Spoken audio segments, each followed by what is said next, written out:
মেলায় কার না যেতে ভালো লাগে বলো। তো সেই হুজুগে আমি চলে গিয়েছিলাম দমদমের একটা ডিজনিল্যান্ড ফেস্টিভ্যালে। তো ওখানে এত রকমারি দোকান, এত দোকান, এত দোকান, আমি তো দেখে জাস্ট অবাক, মানে ব্ল্যাঙ্ক আউট হয়ে গেছিলাম যে এত সুন্দর সুন্দর জিনিসপত্র ওখানে। আর জিনিসপত্রে যেমন সুন্দরতা তেমন দামটাও খুব সুন্দর। আর ওখানে কানেরগুলো বিশেষ করে ভীষণ মানে সুন্দর ছিল, কিন্তু দামটাও প্রচণ্ড। তো তারপরে এইখানে কি একটা কাশ্মীর সিটিও করেছিল, ওটাতে আমরা ঢুকিনি, কী ছিল বলে কাশ্মীর যা যা থাকে ওগুলোই ছিল।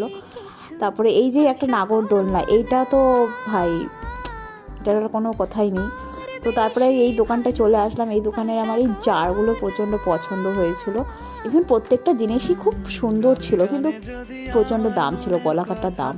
তো তারপরে এই কেকের দোকানে চলে আসলাম। এখানে অ্যাকচুয়ালি হ্যান্ডমেড কেক বানাচ্ছিল, বহুত রকমারি কেকস বানাচ্ছিলো, তোমরা দেখতেই পাচ্ছ।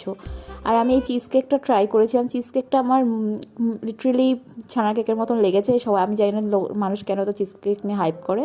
তো টাটা।